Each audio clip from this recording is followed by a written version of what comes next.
Hi everyone, it's Nicole here from Baby to Sleep. So we're on part 9 and last night was night 7. So we've been at it a week now, and so generally we should be seeing some improvements, which we really are.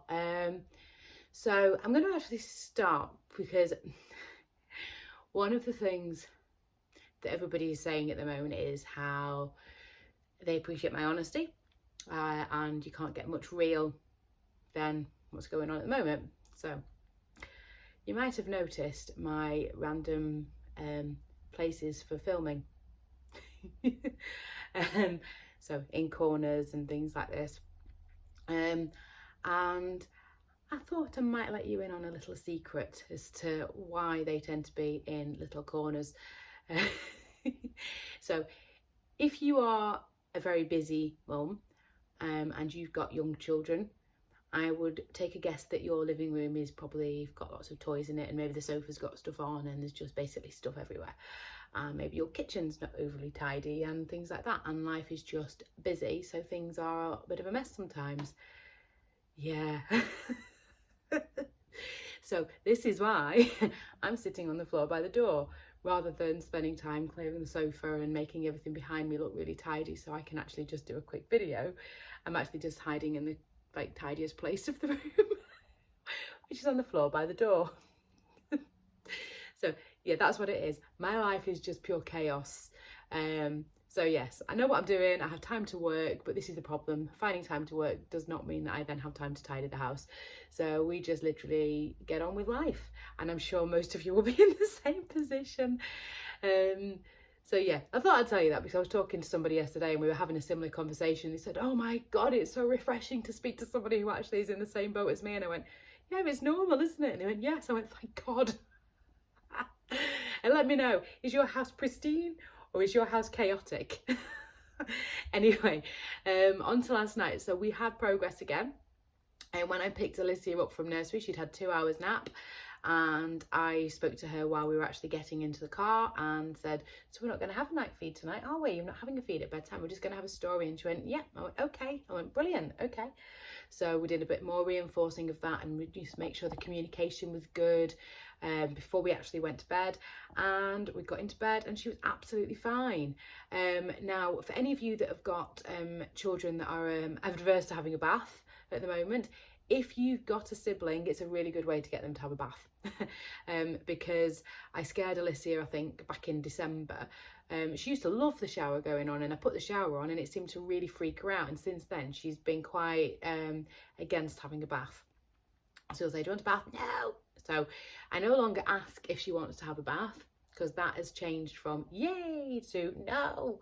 So don't ask, I tell, in the nicest possible way. So things to consider when you're actually talking to little ones is, if you don't want the answer to be no to something that is going to happen anyway, think about how you phrase the question, or think about how you phrase what it is that's happening. So if you know your child's going to have a bath that night, don't ask them if they want to have a bath, because if they say no, then you end up with a tantrum. Say you're going to have a bath after, or before bed you're going to have a bath. If they might still say no, chances are they will still say no, but you're not asking them the question, you are telling them it's going to happen. By which point I'd already decided that Sophia was just going to have a bath as well, so I put them both in together. So that became you're going to have a bath with your sister tonight, and that was much more fun. She still said no, but when she gets in the bath with Sophia, they have a really good time.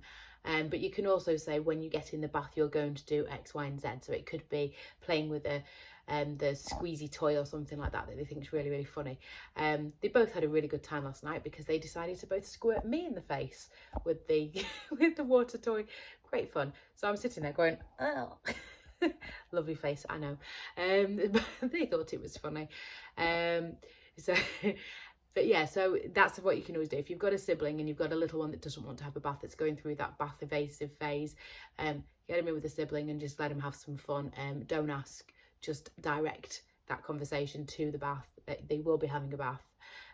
Makes things that little bit easier and you get less of a tantrum. So we go to bed, we have the story, and she goes down absolutely fine again, which is fantastic. And to be fair, I was actually thinking last night might have been the night. I thought last night was going to be the night that she slept all the way through, because when I went to bed, I sort of moved her a little bit and she just stirred a bit and she just carried on sleeping. So I thought, brilliant, I think we could be in for it here. And we had 2 very brief wakes in the night. The first one was like ridiculously brief. She was just trying to find her mini comforter. The second one was a little bit longer because she seemed to get a little bit more distressed because she really couldn't find Minnie. But again, it was only a few minutes and then she was back down again. So I was thinking, right, brilliant.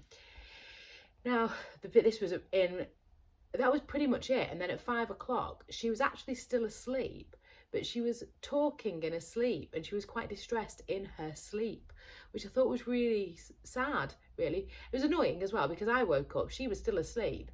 She was chatting away in her sleep. I was awake though because I'm listening to it. So that's one thing I really need to sort out, because she can't be going into the room with Sophia while she's having conversations with herself in the sleep. But she just kept going, mine, mine. So I don't know what was going through her head.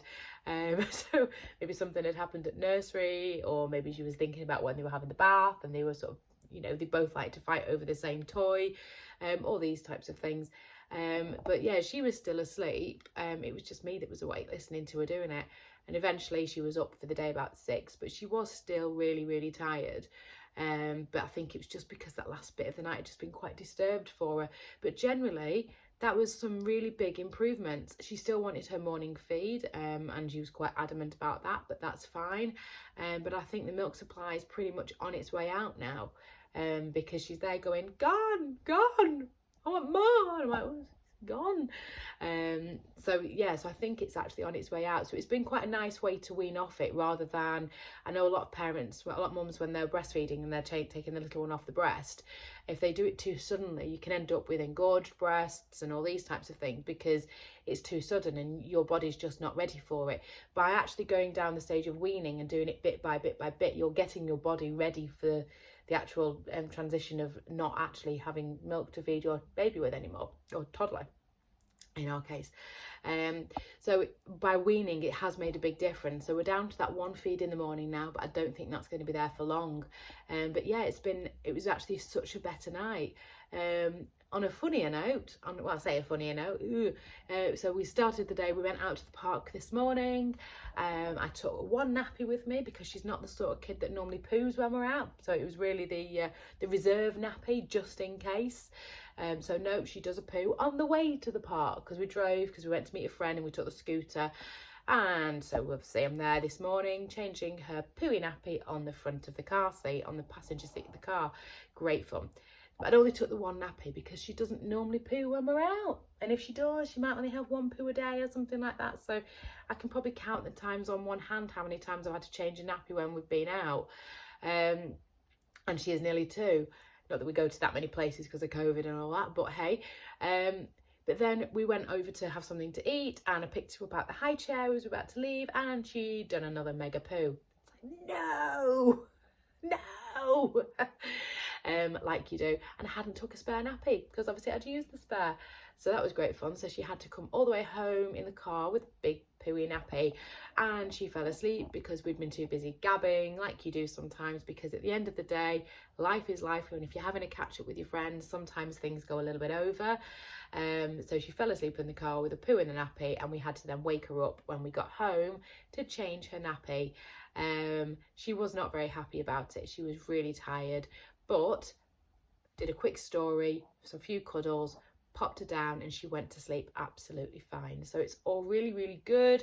So she's now napping, hence why you've got me here doing a little video for you. But yes, I will update tomorrow how we go. I'm hopeful now, after last night. I'm really, really hopeful now that within the next 2 or 3 days, we might actually get a sleep through. And let me know if you want. I will try on the night that we get the sleep through.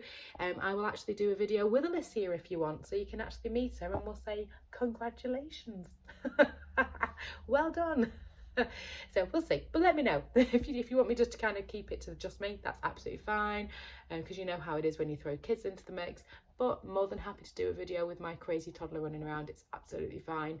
But yeah, so I will let you know how you get on, how we get on. Let me know how you're getting on. That's what I want to know as well. Are you making changes? Are you finding this series helpful? Tell me in the comments on YouTube, tell me on the comments on Facebook, on Instagram, wherever you find it. let me know how you're getting on, because it's nice to know you're not doing it on your own. It's nice to know that actually you can make these changes and you've got someone in your corner doing it with you, sort of cheering you on and things like that. And I'll cheer you on. Let me know if you want me to give you a shout out and say to how you're getting on, where you were, where you are now. Absolutely fine.